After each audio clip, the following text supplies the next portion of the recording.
Good evening to all, and thank you for being here tonight for Yorktown's 7th Holocaust Remembrance Ceremony. I'd also like to thank our participants, our religious leaders, Chief of Police Bob Noble, my fellow board members, Naomi Cohen, Talia Pearson, and our keynote speaker, Sonia Geismer. Without their collaboration in this event, it would not be possible. I'd also like to recognize some of the other officials that are here with us, and later on, you in the speech, you might understand that. We have Assemblyman Matt Slater. Where are you, Matt? Thank you. We have representing Assemblywoman Dana Levenberg, former Supervisor Alon Gilbert. We have Legislator Vedat Gashi. We have Millie Jasper from the Holocaust and Human Rights Commission. Without their help, actually, none of this would go on. They are so great at finding our speakers for us and helping out with that. Thank you so much, Millie. We have Chief of Police Robert Noble here. We have Councilman Sergio Esposito, my deputy supervisor. We also have Councilman Patrick Murphy and Councilwoman Luciana Howitt joining us, and we are joined by, of course, our town clerk and assistant clerk, Diana Quast and Maura Weisletter. Did I get that right, Maura? Okay. Never forget. This has been the theme for each of our remembrances. We speak the words and we tell the stories, but are we making a difference? I personally like to think we are. I know what this experience has been for me, and I have seen the effects on others. But there is more that we can do to never forget. After my second remembrance event, I had a true life-changing experience. On Father's Day of 2018, I went to visit the Dachau prison camp in Germany with my wife Carol and daughter Kerry. Now, Tuesday marked the 80th anniversary of the liberation of Dachau. Even today, I can still feel the heaviness and the despair that was hovering over Dachau at that time. I left in tears of emotion that I had no control over. This I will never forget. I learned a lot about the complacency of the people that lived around the camp that day. They planted shrubs to block the view and pretended that there was nothing happening there. They accepted the hyperbole and they ignored the facts. That led to hate, violence, and prejudice, the end results of societal acceptance. But it is not the root cause of the issue. Today we have college students in our country that are chanting for the destruction of Israel. They are preventing Jewish students from attending classes and entering buildings simply because they are Jewish. These protesters are not exercising their First Amendment rights. They are taking away the rights of others.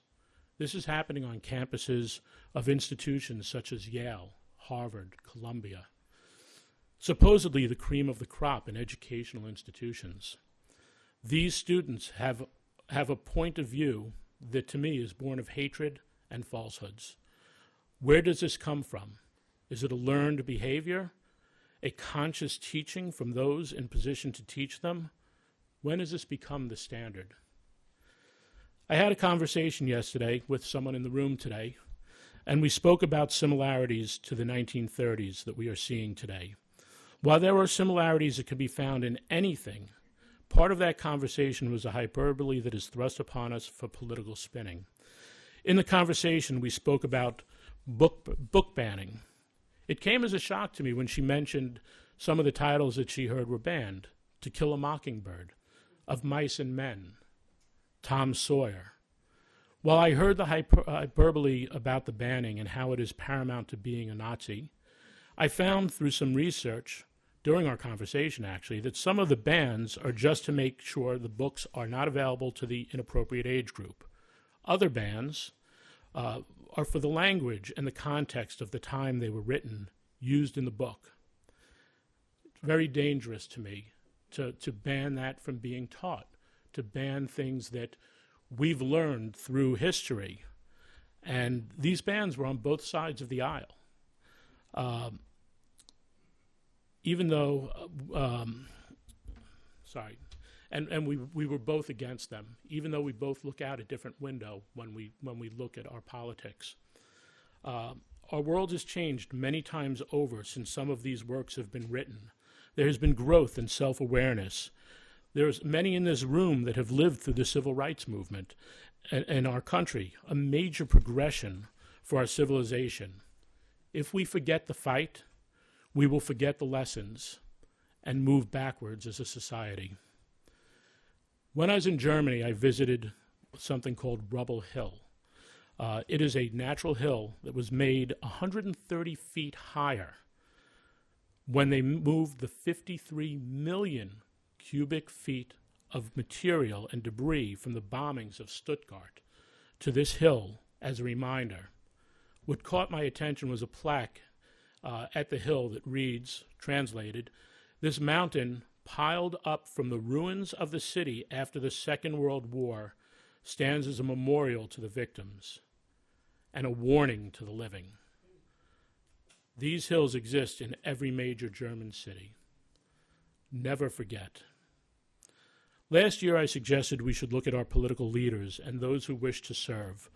Are they talking about what they wish to do differently, or are they trying to get you to hate the other person?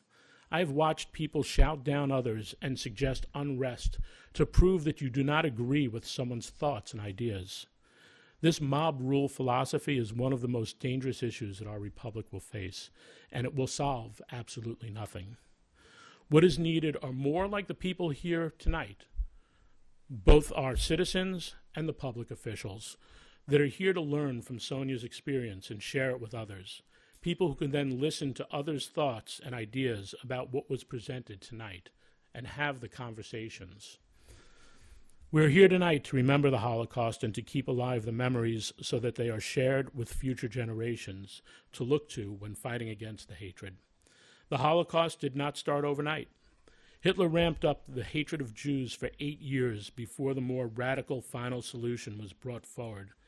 Even today, the magnitude of what happened, 12 million people murdered, 6 million Jews, 63% of all of the Jews in Europe.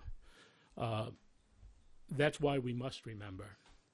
Tonight's speaker, Sonia, will share her story of her journey to escape this persecution on the SS St. Louis, and how countries turned a blind eye to their plight. The only thing necessary for the triumph of evil is for good men to do nothing. That is so true in this instance. That will be one of the lessons of tonight. We are here to let our voices be heard, that crimes against our fellow man are not acceptable, and that we will never stand still for these actions in our society. We are here to light a candle for humanity, to serve as a beacon for our children to follow as they try to create a world of unity and peace. Thank you.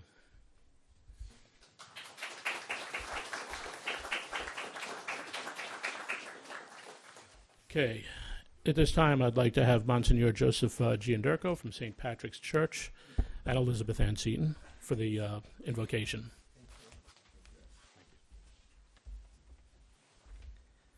Thank you, Supervisor Lachterman. And let us pray. Dear Lord, so often throughout history, darkness has come into the world due to evil in the hearts of the wicked. It is difficult to imagine how such evil takes hold, but we believe it is not your will.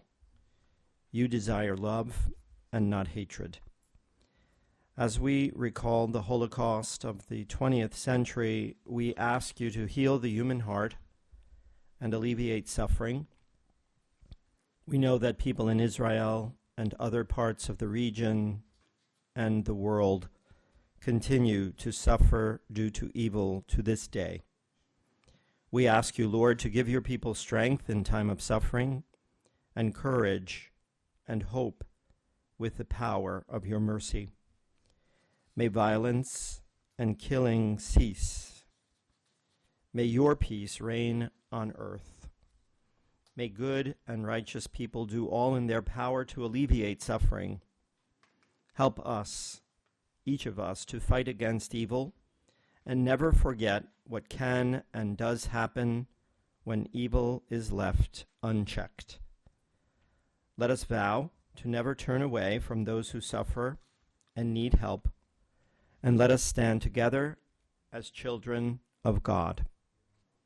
Even in darkness, let us look for your light, and may the candles lit this evening remind us of your presence and your love.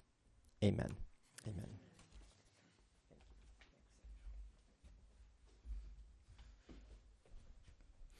All right, I would also like to recognize someone who came in, our Justice Jeffrey Cohen, as I call up actually his better half, Naomi Cohen, who's going to play for us on the oboe, the national anthem, and Hadvitka.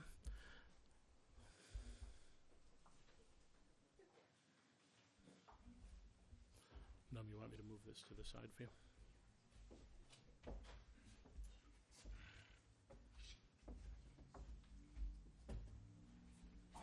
And if I could ask you all to stand for the national anthem.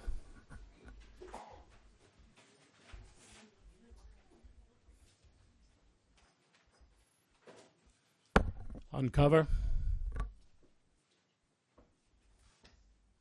And salute.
Hatikva is the Israeli national anthem.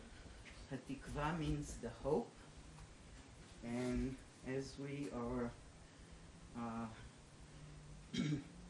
here tonight to talk about what happened during the Holocaust, we're hoping that violence in the Middle East will stop and that there will be some kind of a peace agreement between Israel and its neighbors.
If we could remain standing for a moment of silence for those victims of October 7th, those still held in captivity, pray for their return, and may God hold those that lost their lives close.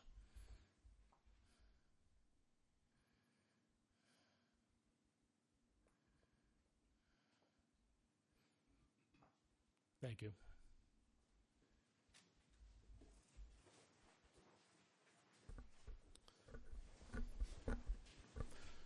Looking at the room, I realized I did not address two other elected officials, former town supervisor Michael Grace and former councilwoman Mary Capoccia.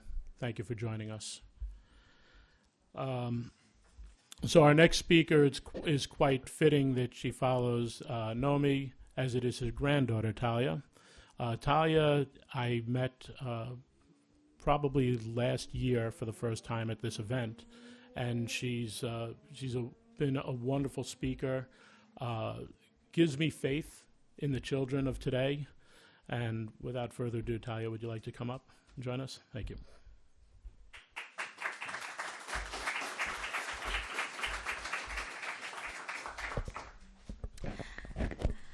I want to begin by thanking Supervisor Lachterman and the town board for organizing this commemoration each year and for giving the Yorktown community an opportunity to come together to remember and to bear witness to the horrors of the Holocaust.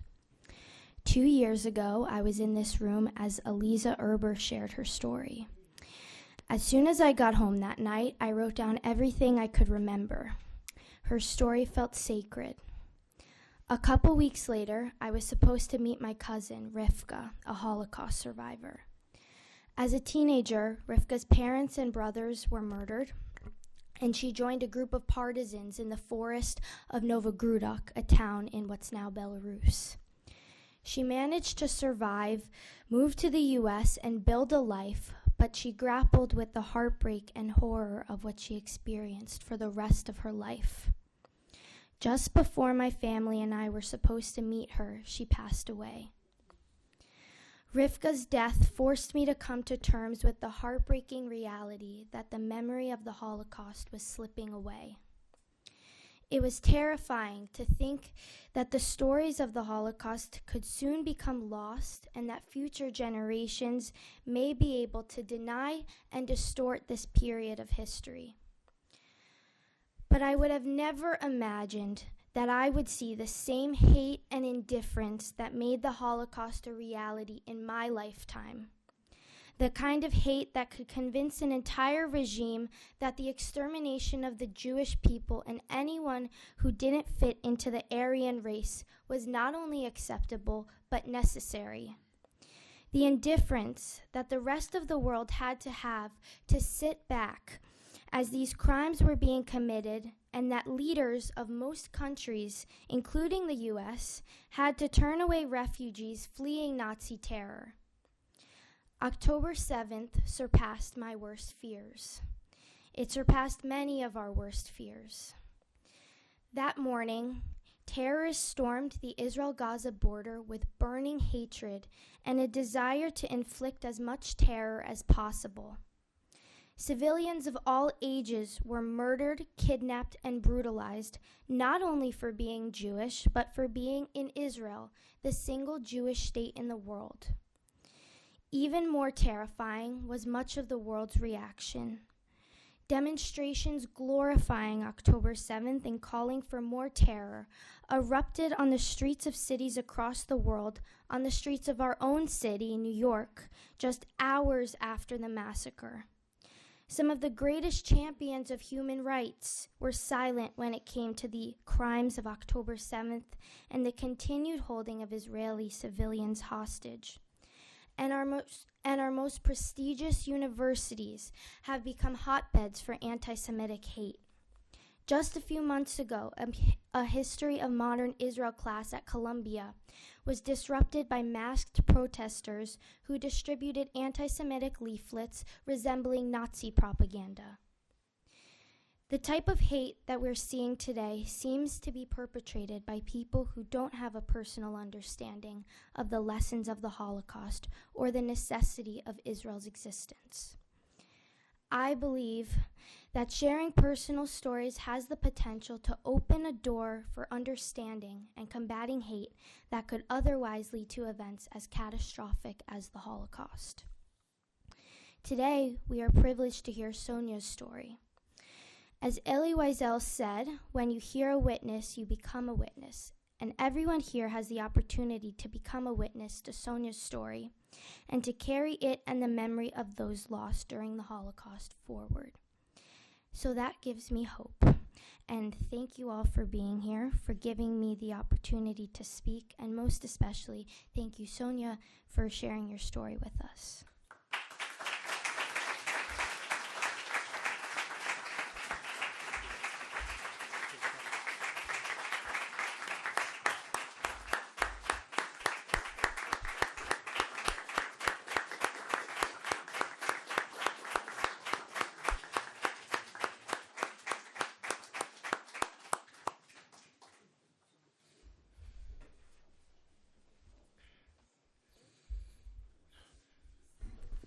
Extremely powerful words, Talia. Thank you so much.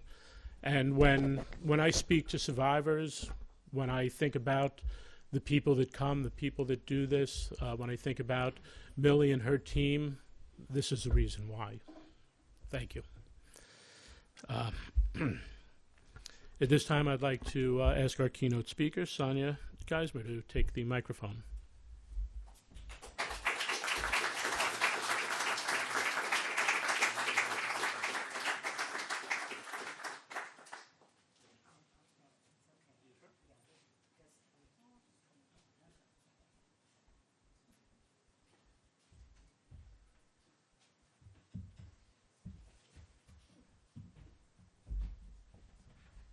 While Sonia settles in, Diana has a short presentation that Sonia sent to us about the SS St. Louis.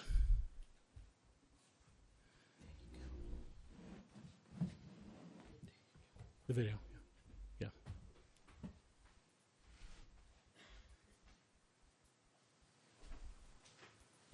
Robert Krakow, filmmaker, playwright, archivist, and catalyst for major events in American, Jewish, and Holocaust history.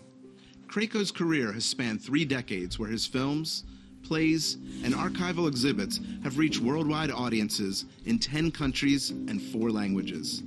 His groundbreaking research on anti-Semitism led to the creation of The False Witness and The Trial of FDR.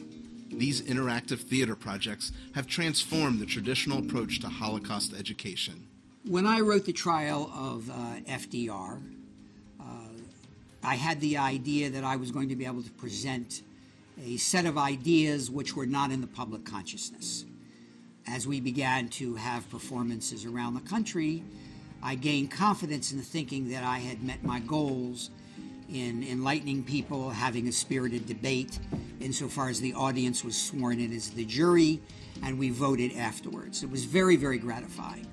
Krakow's award-winning documentary, Complicit, which details the saga of the SS St. Louis, has reached over 1 million people across the globe, bringing a new level of awareness to the saga of the Jewish refugee ship whose passengers were refused safe haven by America in June 1939.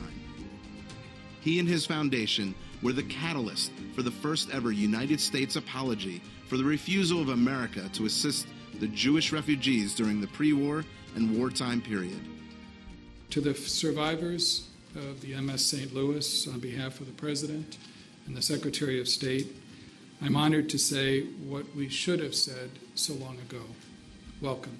The historic ceremony was held at the U.S. Department of State in September 2012.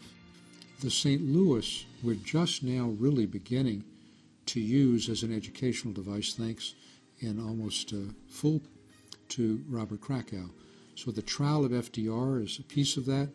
Secretary of State Burns' statement, Secretary Kerry's statement, the leadership Secretary Clinton showed at the time. It's very important to take this to a broader public, and I think Robert Krakow deserves an enormous amount of credit for really elevating this issue.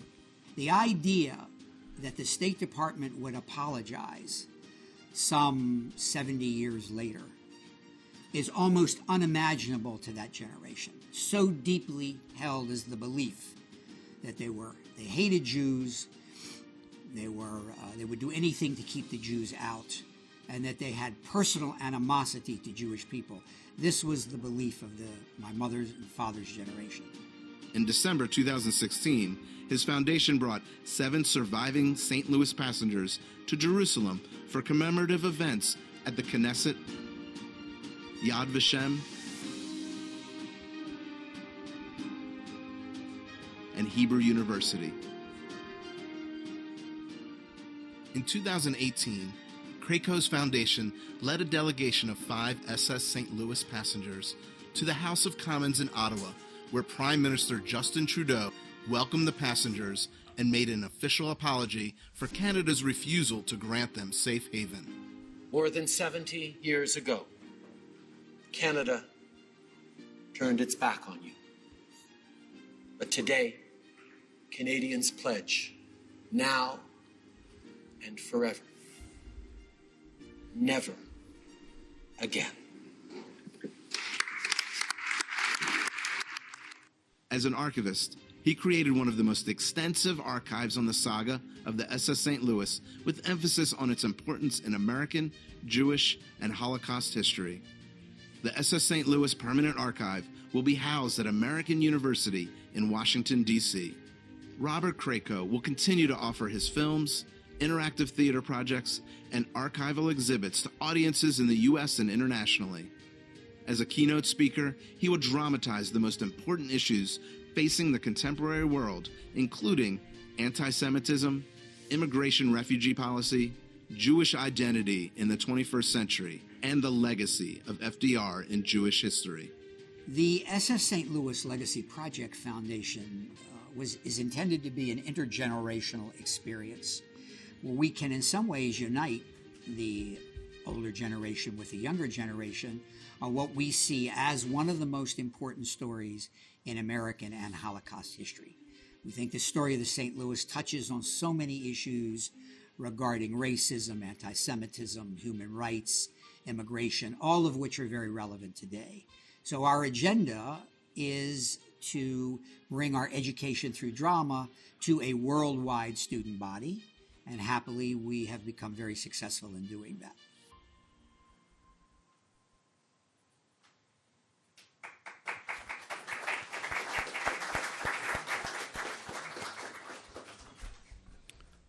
So I will give the mic to you, Sonia.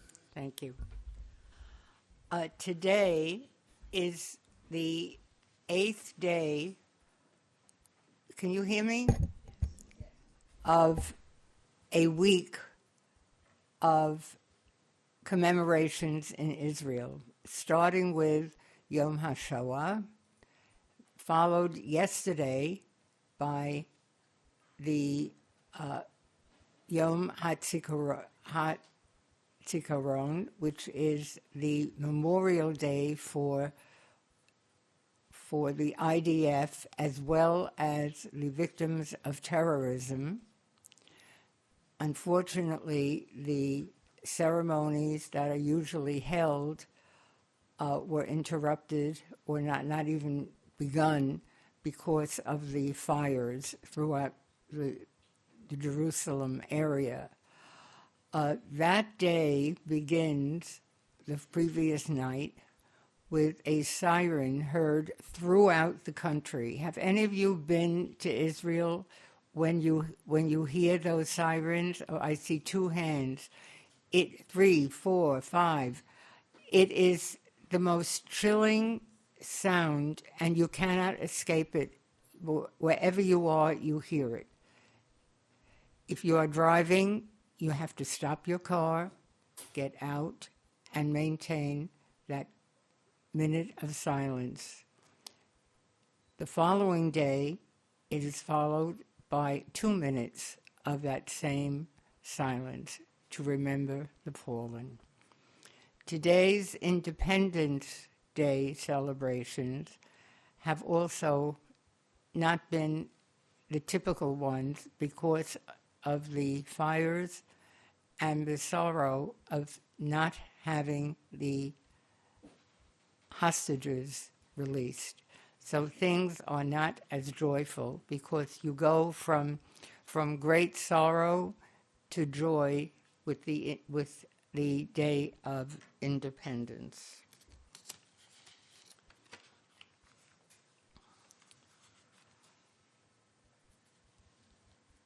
The subject of my presentation is leaving Germany in 1939 on the St. Louis and the forced leaving of certain people in 1940. The two are related. You will see how they are related to each other. Hitler was unchecked from 1933 to 1938. And he had a progression of laws and decisions that affected every single Jewish person in the country, as well as those who stood by and did nothing out of fear, out of antagonism towards Jews, or not being an upstander. You probably don't know that Jews made up less than 1% of the population of Germany. There were 500,000 Jews living in Germany in a country with a population of 67 million. There were over 400 federal, state, and local laws that affected Jews. They couldn't sit in railroad cars with other people. Scientists, educators were fired from universities, and the intelligentsia did leave from 1933 on. There was marginalization of people because the racial ideology of the Nazis was there are Übermenschen, the privileged Aryans, and Untermenschen, under people, subhuman people, and that included Jews, Gypsies, the disabled, LGBT people, etc.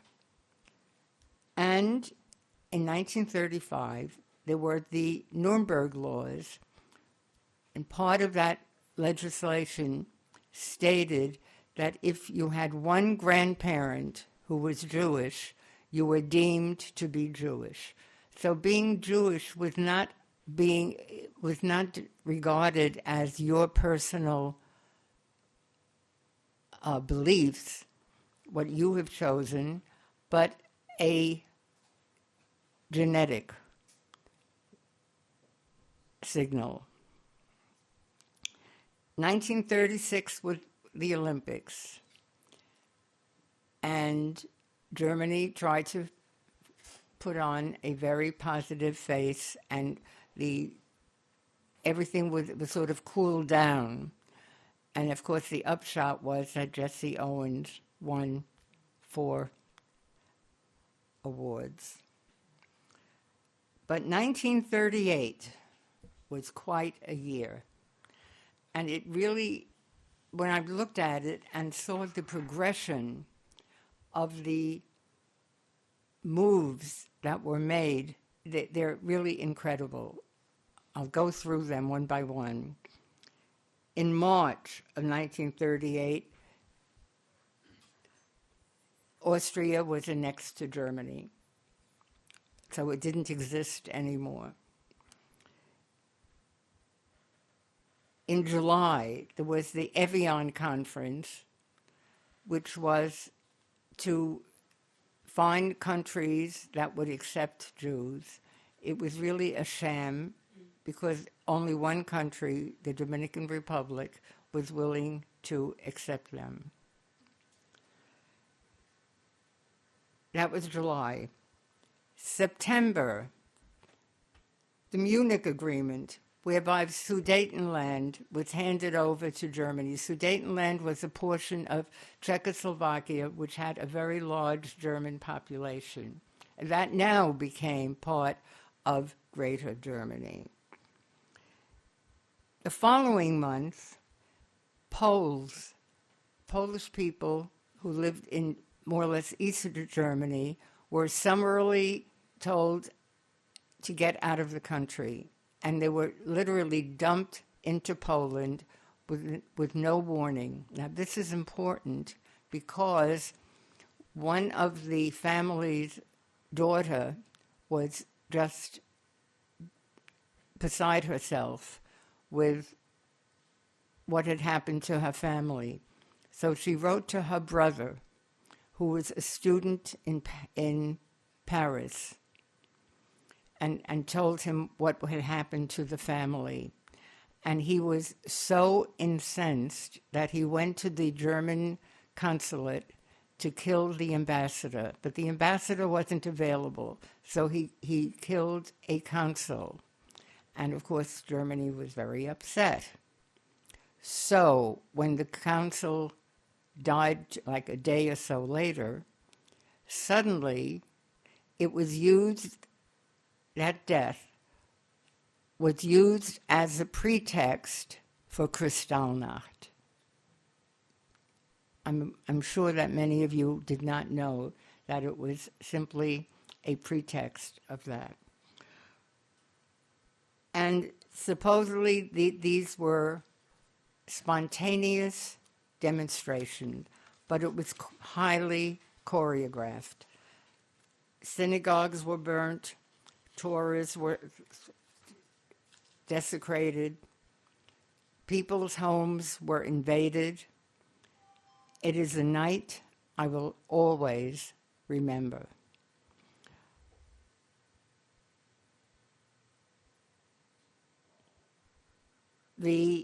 I remember hearing knocks on the front door of our home. I knew that in the morning my father was taken to Dachau. The Nazis came in, emptied the drawers and cabinets, threw everything on the floor, broke dishes, broke crystal, etc. When they went to the second floor, they entered my parents' bedroom and tore up the light green quilts. And for some reason, it just stayed in my memory. And down was all over the room. This is reminiscent, of course, of Fiddler on the Roof, where this was done all over Germany. Suddenly, I looked at the floor, and I saw that the photo of my father was torn, and I thought that meant he had died. So I became hysterical. My mother held me in her arms and tried to console me, and the Nazis left.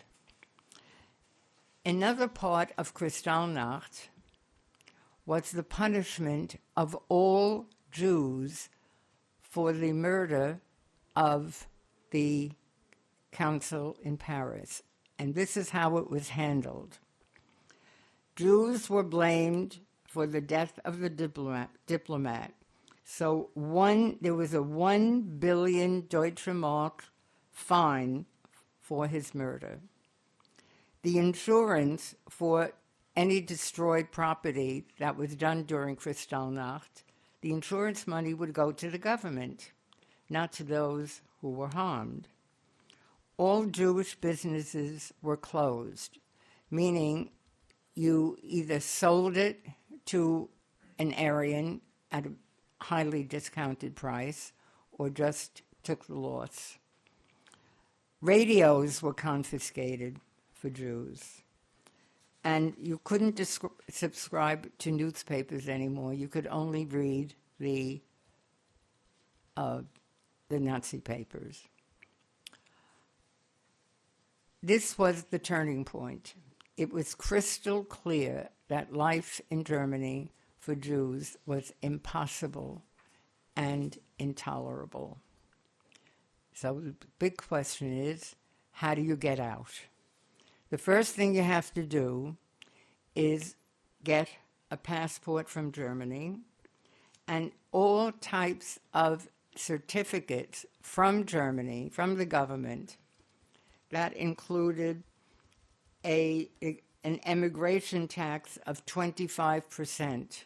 You had, in other words, you were taxed in order to leave the country. You had all kinds of impediments put in your way. You had to submit a list of your personal household goods, etc. I don't want to go through the whole process. It's incredible. But in order to get to the United States, which was the preferred destination, you also had hurdles.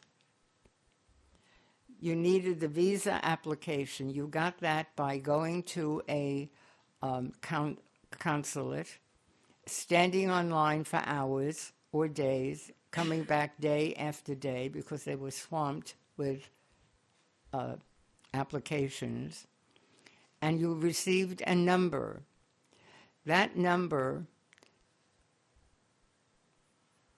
indicated your position out of 27,370 Germans who could enter the United States in 1 year.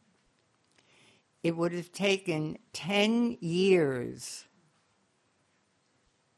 to get a visa. All you got was a quota number, which would entitle you to apply for a visa, but you had to wait. So what can you do? You can no longer stay in Germany.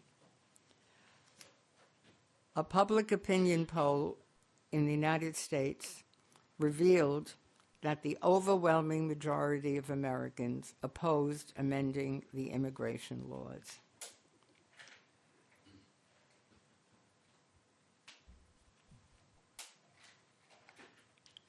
So you had to find a safe haven to wait it out until your number would be hopefully called to get that visa. My parents purchased tourist landing permits to Cuba and obtained passage on the MS St. Louis. It was called MS. It was considered to be a motor ship, not a steamship. Finally, on May 13th, 1939, 6 months after Kristallnacht, we boarded the ship to escape living under Hitler and the Nazis. My parents had decided that I would not be part of the Kindertransport to England, so that our family would remain intact. We traveled with my paternal grandparents and extended family members. Cuba was going to be our safe haven until our quota numbers to the United States would be called, and we could then obtain the visas. I remember the ship's gleaming floors, wide staircases, crystal chandeliers, and large dining room. For the first time, I tasted ananas, pineapple. Incidentally, I was 3.5 or 4 years old when I was on the ship. Okay, I should have introduced myself that way. For the first time, I tasted ananas, pineapple. I saw dark-skinned personnel for the first time. My mother told me they were good people. They were not Hitler's, and that comforted me. There was nightly entertainment for adults, and the passengers relaxed and had a good time. There was a ball before we reached Havana. Despite the relief of leaving Europe, there was anxiety about starting life in a new country and great sadness and concern for leaving loved ones behind. The ship's bells awoke us early on May 27th, after 2 weeks at sea. We were ready to disembark to our temporary safe haven where we would live until our quota numbers would be called. But we were in the harbor, not at dockside. Our tourist landing permits had been declared invalid. Why?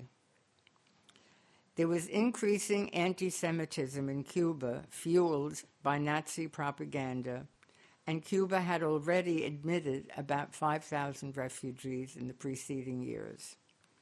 The Director General of Immigration had illegally sold the landing permits, amassing a windfall of money. So Decree 937, equal to the number of passengers on board, was issued. It stated that the tourist landing permits were illegal, and you now required a visa and a $500 bond. Now, some of the passengers were able to meet those qualifications because they had relatives in Cuba already or had someone in the United States or Great Britain who could help them out. The American Jewish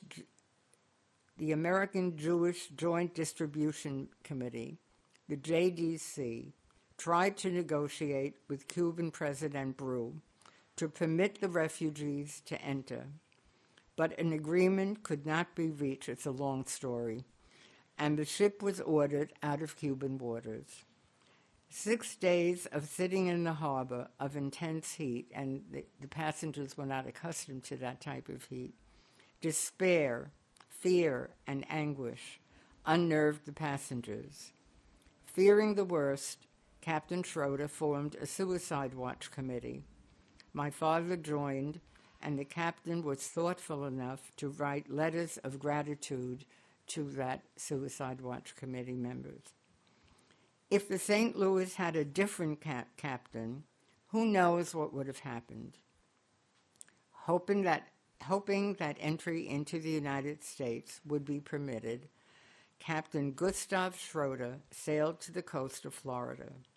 The captain and the passenger committee sent letters to Mrs. Roosevelt, influential Americans, the Canadian Prime Minister who said, "One Jew is too many," as well as government officials in Latin American countries. Throughout the voyage, Schroeder's staunch anti-Nazi position was made clear. He instructed his crew on proper behavior toward the passengers. He removed Hitler's photo from the social hall for religious services. And he reassured and promised that he would not return them to Germany. He even considered running the ship aground and setting the ship on fire so that England would be forced to rescue us. He was courageous and determined not to abandon his passengers. Captain Schroeder was honored posthumously by Yad Vashem as a righteous among the nations. Through the efforts of JDC's negotiator, Maurice Troper, in France, through his efforts, France, Great Britain, Belgium, and the Netherlands agreed to accept the passengers until their quota numbers would be called. After 40 days at sea, the wandering refugees docked in Antwerp, and the passengers were dispersed to their assigned country. My family was fortunate enough to go to England, but the threat of the Nazis followed us. World War II started only 3 months after we landed. After 7 months, our quota numbers were called, and we arrived in New York City in February 1940. We awoke early to glimpse the Statue of Liberty as we entered the harbor. It's a sight I will never forget. I have to stop here and talk about living in London for 7 months. JDC and the Quakers had a very good relationship, and the Quakers were active all over Europe, to try to save people in jeopardy. And we were assigned to live in a boarding house run by Quakers. My mother became the chef for all the boarders who were there, and Mrs. Lee taught me my first English nursery rhyme, Baba Black Sheep, and I had to always give one bundle to her. Now, I said that World War II started only 3 months after we were dispersed. What happened to the other passengers? Unfortunately, the passengers on the continent were very much in danger because Hitler very quickly overran the Netherlands, Belgium, and France. Unfortunately, 254 of the passengers were murdered by the Nazis. Others were hidden in convents, safe houses, and with the help of refugee organizations. By May 1940, 87 people managed to emigrate from Europe with the help of the Quakers, the Unitarians, and the OSC, the Children's Aid Society. The survivors of the St. Louis were resilient and became productive and successful. They made significant contributions in medicine, science, law, and education. Most of the passengers eventually came to the United States. Some stayed in England. Some did manage to get to South America and eventually came to the United States. I want to just mention a few of the people who were amazingly not just successful, but really contributed to society. One of them was Arno Mitulski, who himself had managed to escape all kinds of dangers in Europe before he got to the United States. Arno Mitulski had a long obit in the New York Times when he died a few years ago. He was the founder of pharmacogenetics and had worldwide recognition. There was a thermal physiologist. There was an attorney who argued a case before the Supreme Court who was on the St. Louis. And one of the members of the governing board of the USHMM was a professor, female. Now, I have to get to what held the passengers together. Very little until 2009, when I received this beautiful invitation, which you will see on the slide, and which was shown in the was shown on the in the film. This large envelope with a beautiful invitation to a reunion of the passengers in Florida, which I had never been to, except seeing it from the ship. At the reunion, a Senate resolution was presented which acknowledged our country's role in forcing the ship back to Europe. The resolution also states the need for public officials and educators to raise awareness of the relevance of the St. Louis for current and future generations. Copies of the resolution were signed by each passenger and then presented to dignitaries and representatives of many organizations such as the JDC, HIAS, the National Archives, and the United States Holocaust Memorial Museum. Again, the purpose of the Legacy Project you heard on the film. And then you also heard that in 2012 there was an apology by the United States, so I don't have to go into that. I was one of the people who was there.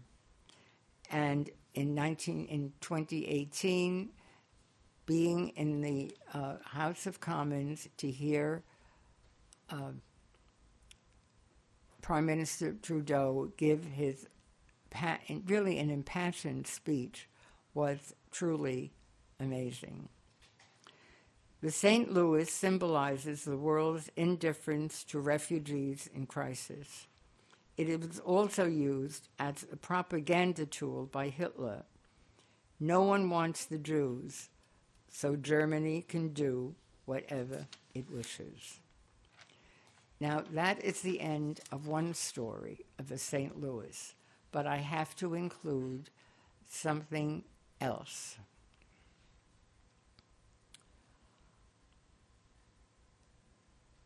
I want to emphasize the role of upstanders, heroes who were responsible for saving the St. Louis passengers. Gustav Schroeder, his compassion was recognized by all. He was a very slightly built man, but had a very stern and powerful voice for what is right. He then he took a desk job. He never was a captain thereafter because the war broke out. And he had a desk job. And after the war, there were many trials, not just the big Nuremberg trial, and he was put on trial. But the passengers came to his rescue, so to speak, by testifying in his favor. And they also helped support him with packages and clothes, etc. Morris Troper, he's like lost in history, but he's the one who arranged for the acceptance of the passengers.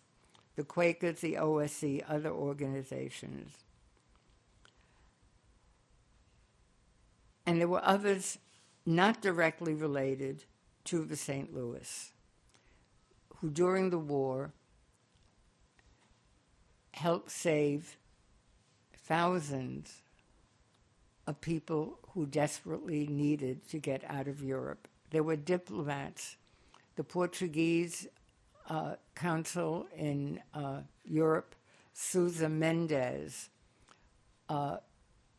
stayed up nights signing visas. He lost his job and he lived in poverty when he was dismissed and lived in poverty, even though he had a large family. Hiram Bingham, an American, the Japanese, the Swedish, and the El Salvadorian ambassador was also important. Names like Jan Karski, a Pole who worked for the Polish underground, came to the United States to tell, and to Britain, to explain what was happening. And when he met with Justice Frankfurter said, "I'm not calling you a liar, but I don't believe what you're telling me about the atrocities of the camps." And I could go on and on.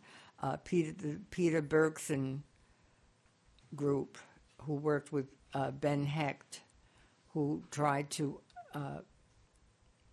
arouse the emotions, certainly,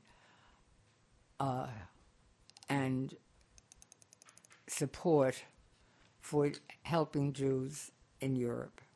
And then there's another unsung hero, a man by the name of Josiah Du Bois. He worked at the Treasury Department during World War II. Any funds going to Europe had to go through that department. The World Jewish Congress deposited $25,000, which doesn't sound like much today, but it was then, with the department to be sent to their representative in Switzerland to aid French and Romanian Jews. But the State Department claimed the money might fall into Nazi hands, so it did not disperse the funds. Now, the State Department had many virulent anti-Semites. One of them was Breckinridge Long, who was the head of the visa department. I see that people are nodding their heads. Yes, they have heard of him. He instructed his consuls to put every obstruction in the way of people applying for visas. Then, of course, once after Pearl Harbor, Jews were named, anyone German was labeled an enemy alien. So if you were Jewish and German, forget it.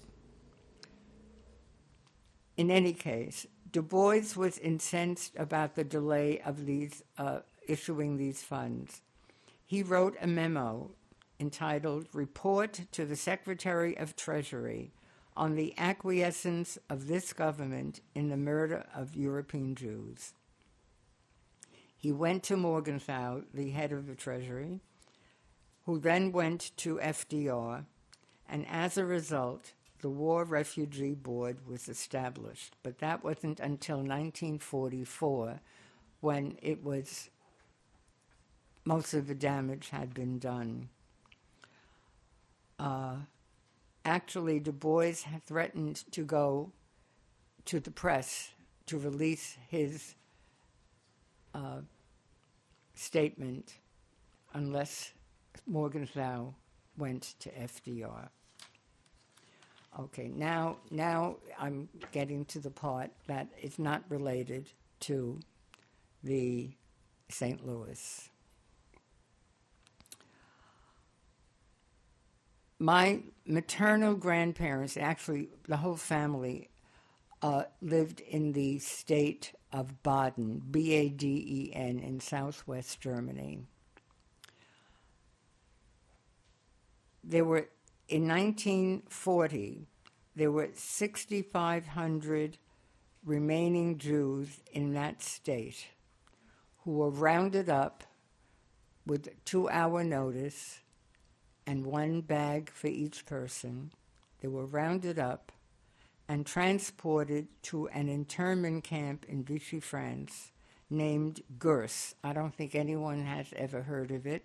It's Gurs, located in Vichy, France, on the foothills of the Pyrenees Mountains. It was originally formed to house Spaniards who opposed Franco, as well as anti-Nazi Germans. The dormitories had no insulation or windows, and it had leaky roofs.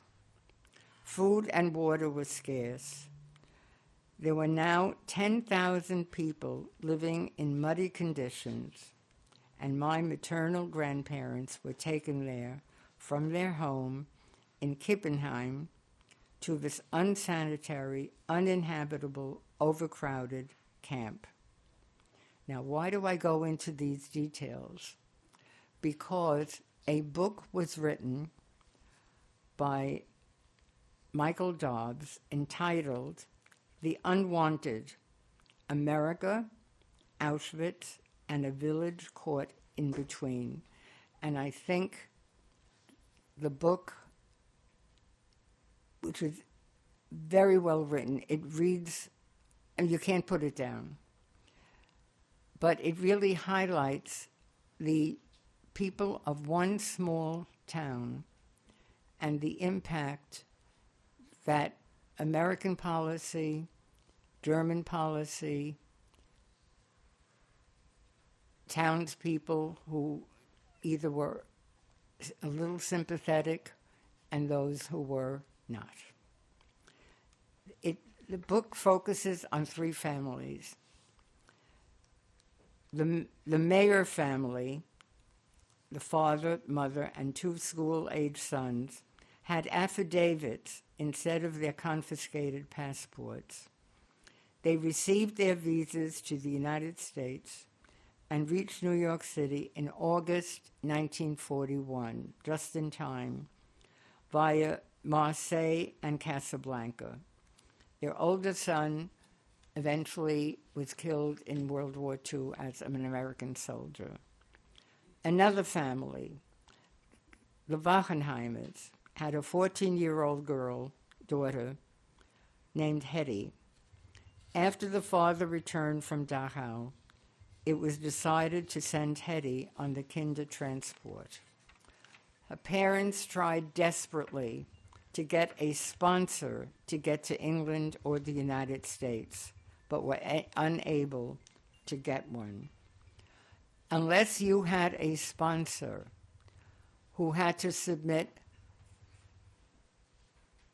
financial information, etc., you could not get to the United States. If you had relatives who were willing to help you, you were lucky, or a friend. They could not get anyone. They sent their daughter on the Kindertransport. They were eventually sent to Gurs and to Auschwitz. Hetty eventually came to the United States and became a political activist. And then my grandparents, Max and Fanny Walfer, they had applied for quota numbers in September 1938, before Kristallnacht, but received a very high number. That's a disadvantage. They expected to travel to Cuba on the St. Louis at a later date, which of course never happened. They were sent to Gurs. Eventually, men in Gurs who were in the process of immigration were transferred to a transit camp closer to Marseille. The transit camp was an abandoned tile factory where the men had to sleep on the floor. Emigration and immigration was extremely difficult. Exit papers from France were required. Confirmed passage on a ship had to be presented, and a visa and proof of a sponsor had to be submitted. And then there was Breckenridge Long, delay, more papers, etc. All the stars had to be assigned before you could leave Europe. Fanny and Max expected to receive their visas on December 8th, 1941. Right. They were now enemy aliens. Despite the efforts of their 6 children, most of them married at that point, who went to Washington, who sent money, etc., it all failed. In any case, they were sent to Drancy in June 1942, and then to Auschwitz. The War Refugee Board confirmed that they could come to the United States in 1944. Now, I had never met anyone who had been in Gurs, but recently I met someone who was a child in Gurs. The Quakers, the Unitarians, and the OSC helped get about 50 children to an orphanage which had space. And then a small group was sent to the United States from Casablanca. The person told me about a book called Be Happy, Be Free, Dance. How shocked I was that this had been a neighbor of mine who was released from Gurs, a young man who came to live with his aunt and survived. I mean, it was just amazing to find out. We are appalled by the oppressors, the killers, the villains, and anti-Semites who destroyed 2/3 of Europe's Jewish population. Today, we are alarmed by the resurgence of anti-Semitism and anti-Zionism. Our generation has its challenges. And now is the time for a slideshow. Unfortunately, some of the slides are out of order, but maybe you'd like to see it. This is my father's passport. You can see the big J on the cover, and the middle, my father's name was Ludwig Meyer, but there's a middle name, Israel. Every Jewish person had the name, was given by the government, Israel, and a woman had the name assigned Sarah. Next. This is a line it doesn't matter where it was taken, at a council, a line to get a quota number. And the chart underneath it explained is a list of all the requirements you had to fulfill to get that. Yeah. Next. This is my great aunt, my father, and my mother on the going on the gangplank in Hamburg, and I am with my mother. We are not on the gangplank, we're behind it, but you can't see me because I was too small. Next. That is the ship. It was a cruise ship that was considered quite luxurious, and that is the photo that was for a publicity photo. Next. Okay, this is this is not in order, but you should see, those are my grandparents being loaded onto a truck, being evicted from their home, and the photo was taken by a Nazi member of a Nazi, and was sent to us by a man who, after the war, tried to have good relations between Jews and Christians. He was very active. He was a wonderful man. He died recently, unfortunately. Okay, these are this is in Spanish, of course, and this is my grandparents' tourist visa, tourist landing permits. Next. Okay, while the St. Louis was anchored in the harbor, relatives would hire these little boats to speak and wave, and to have some kind of communication with the people on board, because no one was permitted to leave the ship. This is Gustav Schroeder, and this is the letter that he wrote. You can't see it very clearly. to my father, which had a prominent place in our living room. Here we are in, that's me there. This is taken in Yad Vashem, and we are pointed to Gustav Schroeder's name. Next. This is a book, very interesting. If you don't mind listening to this,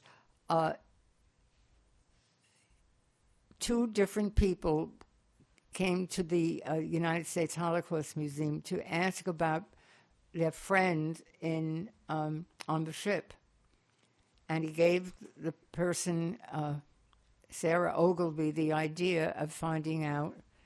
That was unusual, and it continued. She and her co-author decided to track down every single passenger. It took nearly 10 years to do that, and the way they did it was incredible, the resources they had to use. And this is the book, Refuge Denied. Very readable. It's a short book, and then there are interviews with some of the passengers. Next.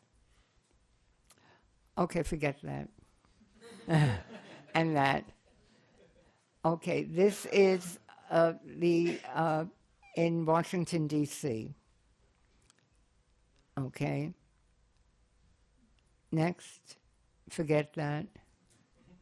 Okay.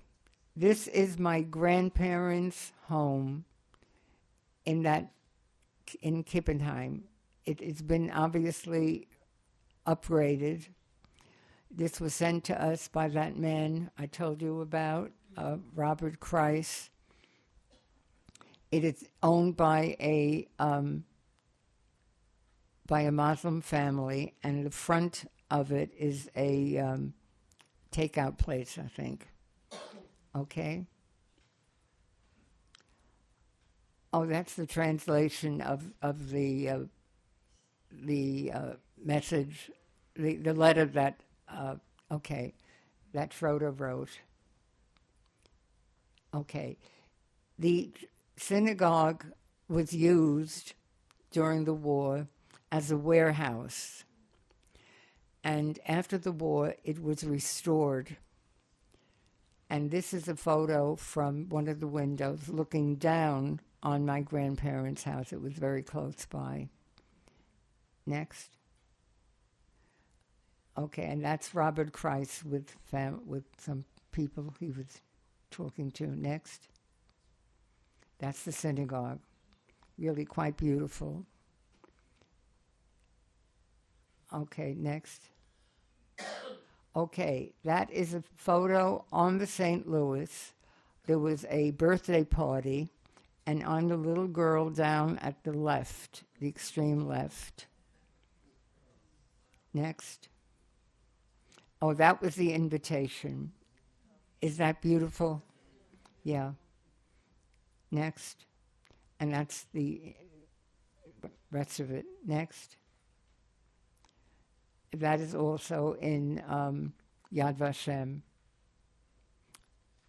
And one of the people there is a woman from the St. Louis who lives in Manchester. I have a cousin in Manchester, and they know each other. The woman is now 102 years old, and she still gives talks about the St. Louis. Next. Oh, that's me. Next. Okay. Has anyone heard of Stolberstein? Okay. An artist, good, decided that he would install these, I guess they're copper, I'm not sure, copper plates in front of Jewish homes where Jewish people lived, with their names, their birth date, etc., and what happened to them. And it's all over Europe, so that people will not forget. I think that's it. Is that it? Okay. Thank you very much for your attention. Thank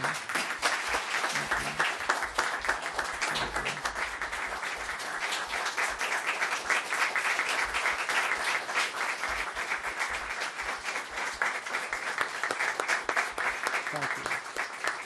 I'll be happy to answer any questions if you have questions. Yes. So the ship to St. Louis, it was of German registry? Yes, it's German American Lines. It was called Hapag, Hapag. Yeah. And the captain was a German? Yes, yes, yes. Were only wealthy people able to get out? Excuse me? Were only wealthy families able to get out because you needed money? Like it must have been hard to get to be a passenger on that. Essentially, that's true in many cases. But you could not take out resources. You could take out, you had to leave your money in Germany. So you could buy products. My mother told me that she had clothes for me till I was 10 years old. However, our container was bombed in Genoa, and we didn't know. They couldn't ascertain whether the Allies or the Axis bombed it. So that was the end of that. But it took a lot, and if you had relatives in the States already, they usually helped. Yes. Yes.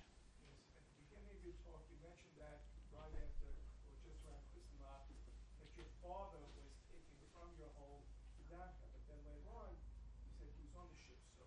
Oh, I'm sorry. I forgot something. You were sent to Dachau, but if you promised to leave Germany as soon as possible, you were let go. So after 5-6 weeks of being there, he came home. My mother went to meet him at the railway station, and she didn't recognize him. And it left its mark. My father died quite young. Yeah. Yes? So how were the arrangements made to get from England then to the United States? Oh, I'm so glad you asked that because I forgot to mention that. I always wondered, how did the United States know that we were with Mrs. Lee in Broadhurst Gardens? The answer, the JDC. Kept track of every person. It was just amazing. And they're still doing a great job today. Well, Sonia, I want to say thank you. A lot of your story is helping me to write for next year, because we did this past December go to the Jewish Quarter in Budapest. And, when you talk about the righteous among nations, learning about the people that helped in the background and what it was, that there was a lot of that in the Jewish Quarter and at the Dehaney Street Temple. So we did a tour, and that was quite an experience. Actually, I think the biggest shock to me was to learn that Tony Curtis was actually a Hungarian Jew. Right. So, yes, the silver tree there, absolutely. So I want to thank you, but we still have a little bit of ceremony to go. Okay. If you'd like to remain seated there, that's great. I'm going to ask. We have some proclamations that we would like to get to you. There are some that are for the town and some that are for you. And I have one from the town that I would like for you to bring back to your home and ask them to put that in the lobby as a commemoration of not only today, but what you're doing for all of us, and that teaching experience and sharing of your story. Thank you. Thank you. So at this point, Congressman Lawler unfortunately could not make it today. He and actually Congressman Latimer were at the temple down in Harrison this past Sunday, and both gave a lovely speech. Unfortunately, Congressman Lawler had something else today that couldn't make it. We also have State Senator Pete Harcum sends his regards as well. He could not make it. But we do have State Assemblyman Matt Slater here. Matt, would you like to come up? And brevity is the importance today. Oh, and he has his helper. Oh, I was going to have him come up second. Okay, and we're also going to have representing Assemblywoman Dana Levenberg, former town supervisor Alon Gilbert. Oh, yes.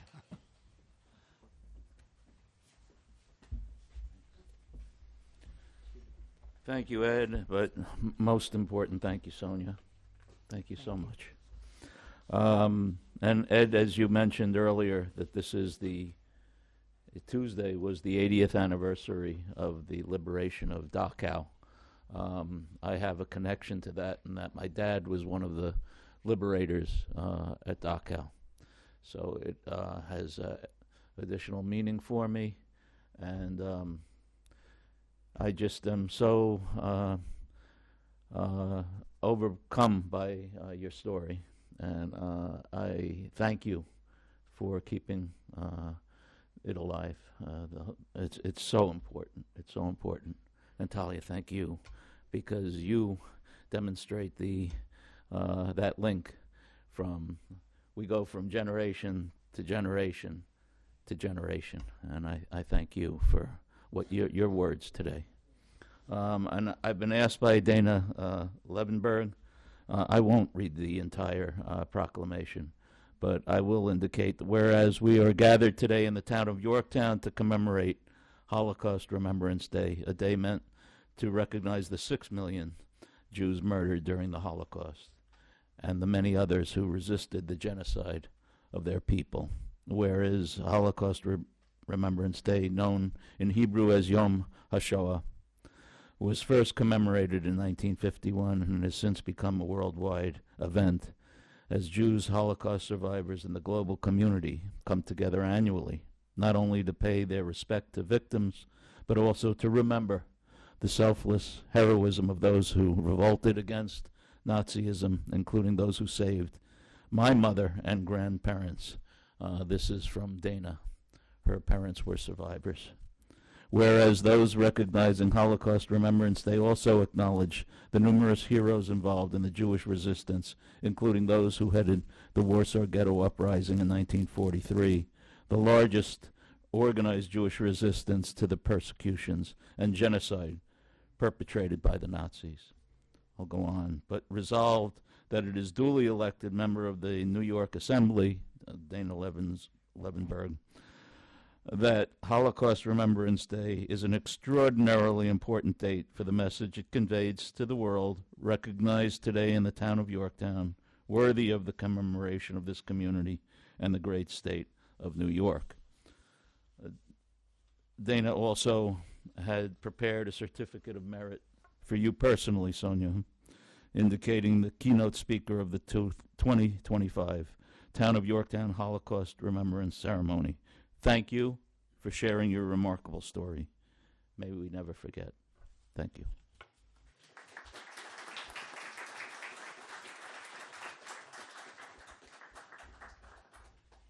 Well, good evening, everybody. It is so great to be home with all of you tonight. I want to thank Supervisor Lachterman for continuing this mission that he started right here in our town hall, and I want to thank all of you for being here as well. Every year this event continues to build, and it really, I think, is a reflection of the fabric of our community and our willingness to stand together against hatred of all forms, and also to recognize and applaud and witness just the incredible strength and courage and perseverance of you, Sonia. And you have touched us in so many ways tonight. I cannot begin to express my gratitude for you being here and sharing your story with us about your family and your loved ones, and allowing it to be a stark reminder of our responsibility as neighbors and really as humans to continue to make sure we never forget and we uphold our promise to combat hatred of all forms.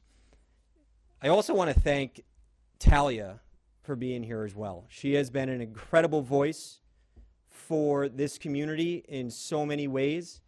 And while we hear of the pure evil that transpired during the Holocaust, I think we see at the same time hope and light through the words of Talia. By having young people here today, all ages, is incredibly important. It's important because we teach them at a young age their responsibility to make sure that they stand up for what's right. And having Talia be a spokesperson for our great community really means a lot to all of us. So Talia, I applaud you. Thank you very, very much for your leadership.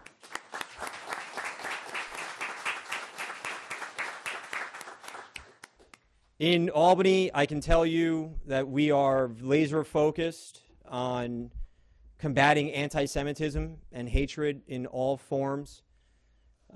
We are focused on, and I also want to remind everybody right here in Yorktown, when I was here on the town board, we actually adopted the IRA definition of anti-Semitism right here for our town. And I've taken that mission up to the next step in Albany, where we've introduced legislation to introduce that same exact definition for the Department of Education. And I'm joining my colleague across the aisle, Sam Berger, Assemblyman Berger, in introducing and adopting that legislation for all state agencies. These are the workings that we need to do to cut off anti-Semitism at its head. We believe strongly in our mission to do that. And as we've seen just recently with the horrific attacks on October 7th, the rise of anti-Semitism leads to just unthinkable and unimaginable cruelty. And it's our responsibility to cut it off at its path every time we see it and every time we can. Again, I want to thank everyone for coming. I also just want to mention that this particular ceremony also, I think fondly of our good friend Tony Grasso. And Tony Grasso, a World War II era veteran, he took special observance of this day and of this ceremony because he saw for himself the atrocities that occurred in the concentration camps in Europe. And so today, especially, while I think of Tony fondly, and there's a framed picture of him in my office in Albany with me, I think of him especially today for his courage as well, because he brought those stories right back here to Yorktown to educate, to raise awareness, and to make sure that we never forget what occurred during that horrific time. So Sonia, I do have for you, on behalf of the New York State Assembly, a proclamation, or excuse me, a citation recognizing your just incredible bravery, your incredible leadership, and to thank you for being here and sharing your story with our family. And to Supervisor Lochterman, yet again, you continue to be a shining example of true leadership, specifically when it comes to combating anti-Semitism. You've been on the forefront of this from the minute you walked here into Town Hall, and I cannot thank you enough for your leadership. And I have a proclamation for the town of Yorktown as well, recognizing your efforts in tonight's ceremony. So thank you all very, very much. Really appreciate you all being here.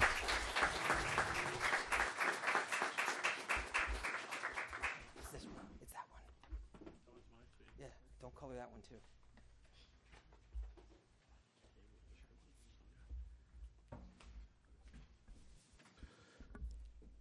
All right. I know that Legislator Gashi came up to represent the county, but I think he had to leave. He had to see. Okay.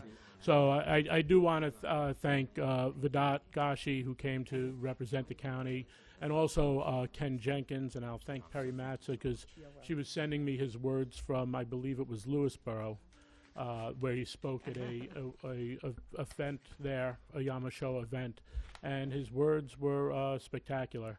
And Perry shared those with me because I could not open the PDF that she was trying to send, and but she took the time to read it to me. Thank you for that, Perry. And then if the rest of my town board that's here can come up and join me for a second.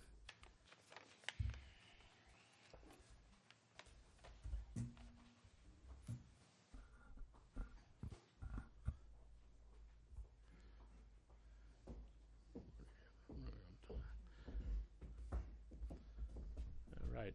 So Sonia, on behalf of the town board of Yorktown, unfortunately, Councilwoman Siegel could not be here this evening, but Councilman Murphy, Esposito, and Councilwoman Hawat, we thank you, because we could do all the planning we'd like without the story, without the teaching, without the speaking. It's just a bunch of people sitting in a room. Although maybe I shouldn't say that, because we could have had Talia as our speaker. And but I think the examples that we learn from you and hearing that firsthand helps to guide us in our leadership and where we need to be when we look at things through the lens of someone who looked at persecution, who looked at or faced persecution and faced the hardships, the atrocities. It's just, bless you for sharing this. Thank you so much.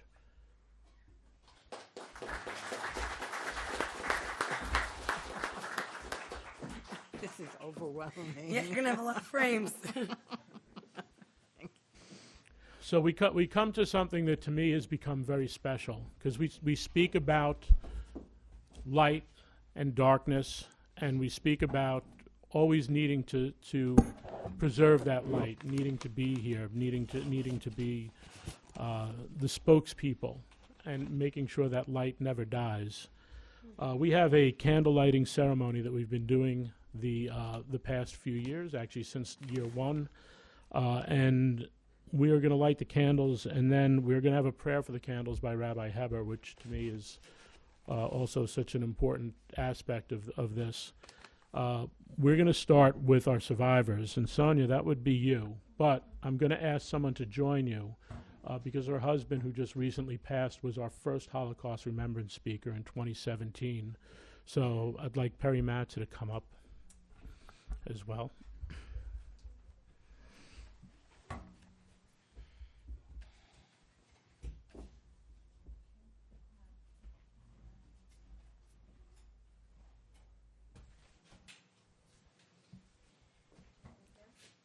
We come on up, Carol, help you. So if I can bring you over to the table. Hmm? You want to come over to the table? We're gonna Yeah, light it. yes. Watch your step here.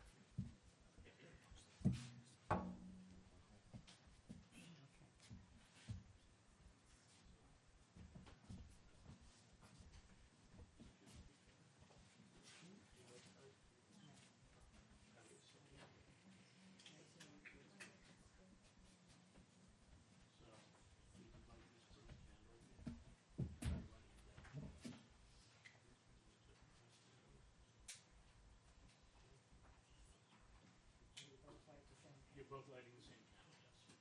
Yeah, press down on this. Go on, press the trigger. Press it, squeeze your trigger.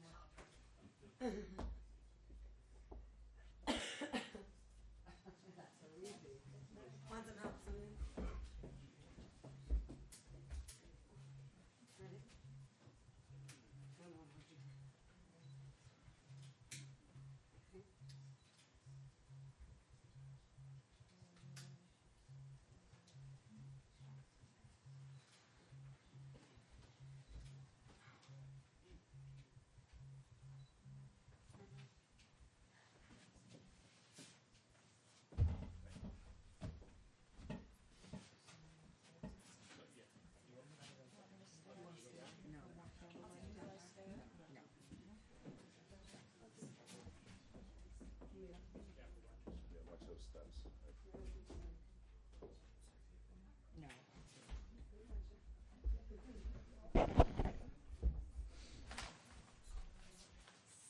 So our second candle is lit as a legacy of the families of survivors. You may have heard Sonia speak about the kinder transports, and that was a way of the youth of Germany going to England to stay with families, not their own, because it was only for youth. former supervisor Michael Grace, his mother was actually on the kinder transports. Is there anyone else here who's a family member of a survivor? Why don't you come up as well, if you don't mind? Michael. And we are going to light a candle for the legacy of the families of survivors.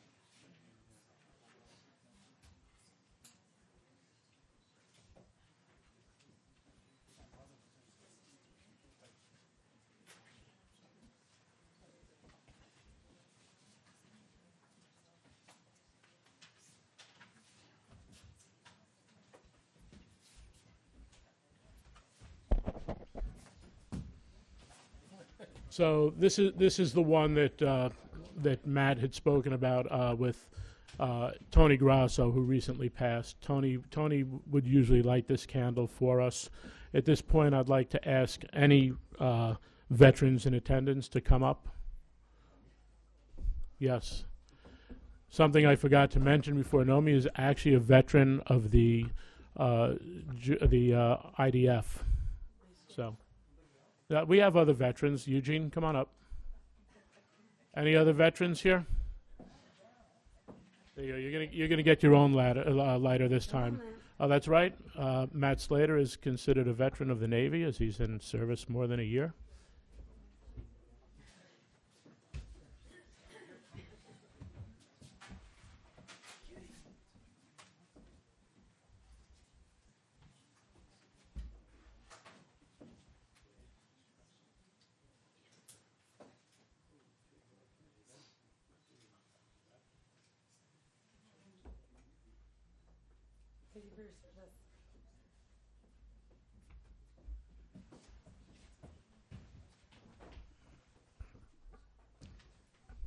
Elizabeth, stay up here, Elizabeth. So this next one is kind of special as well. I know, Talia, it's 2 years. This is your third one, so I was off a year. This is also, I believe, Elizabeth's third one as well. But we have two children, young adults now, that have been with us through every one of the ceremonies. So Jack and Lillian Gusikoff, would you please come on up, along with Elizabeth, and young lady, why don't you come up too? Because this one is for our children. Ty, you want to come up with them?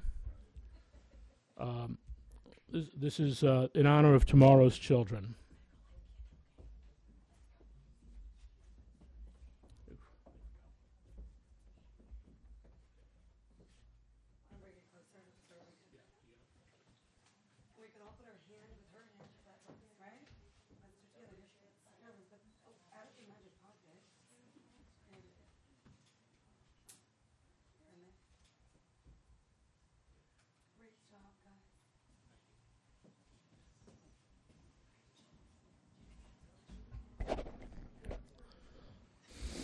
So I'm surprised no one told me I missed one, but I realize we always light one in honor of the liberating forces who, as Tony spoke about the shock and seeing this, and Tony was part of the cleanup crew, Tony Grasso, in Europe, and it was not easy. He would come up here in his 90s and cry like a baby over the thoughts and the memories of that.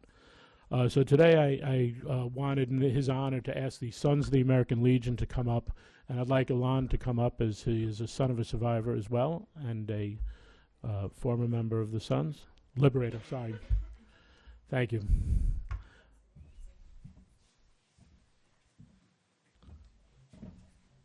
So appropriately so, the Sons of the American Legion serve in honor of their fathers and grandfathers who served in the military.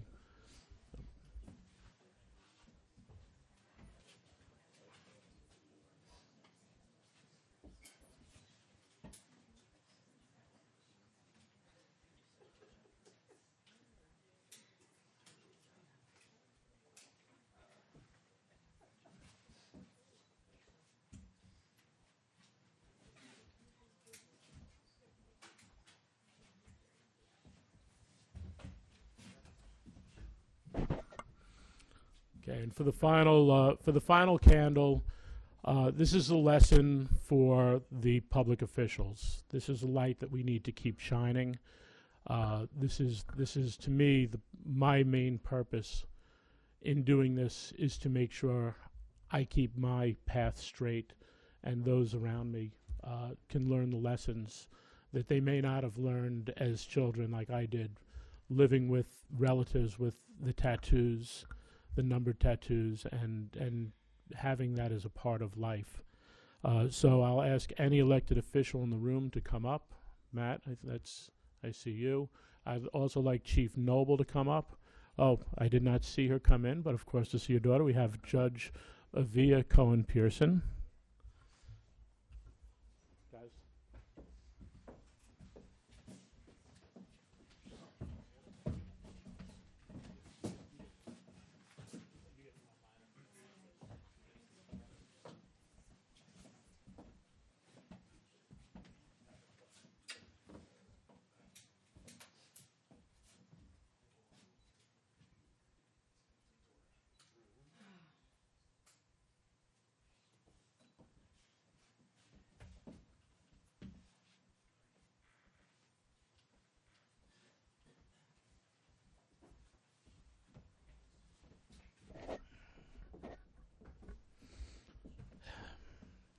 At this time, I'd like to ask Rabbi Heber of Yorktown Chabad to come up and do the prayer for the candles and speak some words.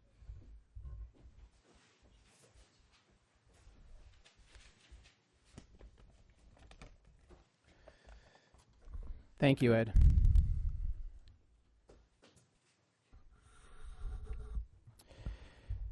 As we conclude tonight's ceremony, and we remember the 6 million of our brothers and sisters who were brutally murdered,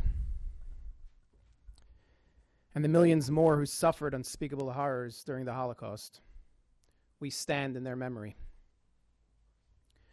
We mourn their loss, and we pledge to keep their souls alive through our actions, our words, and our light.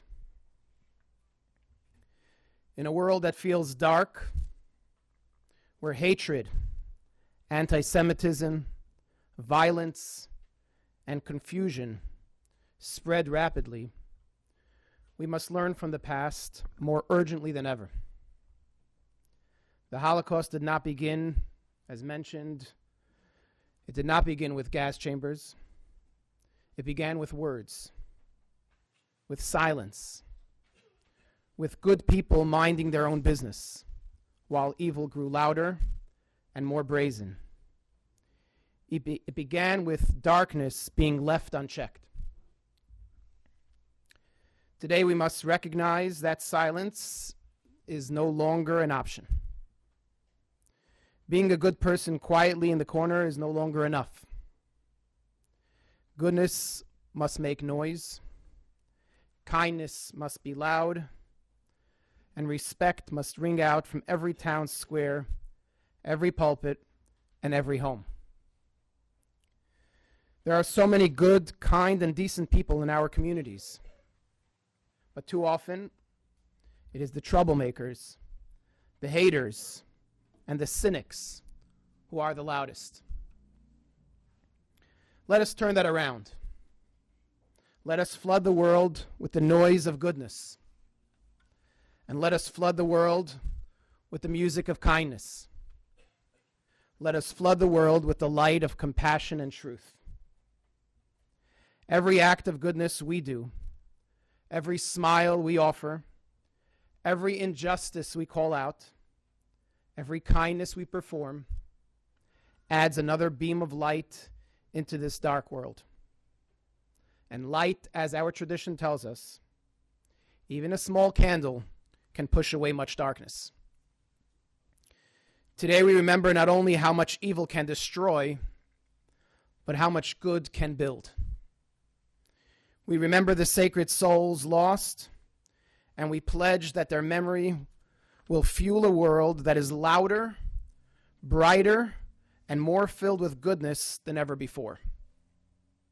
May the memories of those who perished in the Holocaust be a blessing, And may God bless us all with the strength, the courage, and the determination to be proud, loud bearers of light. I would like to conclude with the memorial prayer, the Kel Malei Rachamim. I'll ask if you can please rise.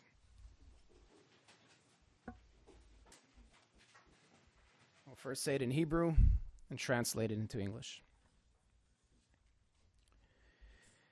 El Malei Rachamim, Shoichein Bamraimim,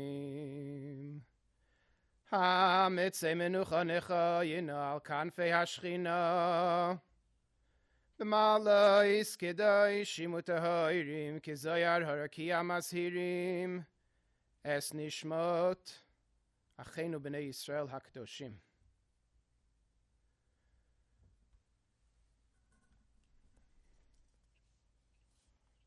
God full of mercy, who dwells on high, grant proper rest in your divine presence to the holy and pure, whose blood was spilled by the Nazi murderers in Auschwitz, Bergen-Belsen, Dachau, Majdanek, Sobibor, Treblinka, and other extermination camps, who were killed, strangled, burned, and buried alive for the sanctification of your name, for whose souls we now pray. May their resting place be in the Garden of Eden. May the Master of Mercy shelter them in the shadow of his wings for all eternity. And may he bind their souls in the bond of life. God is their heritage. May they repose in peace in their resting places. And let us say, Amen.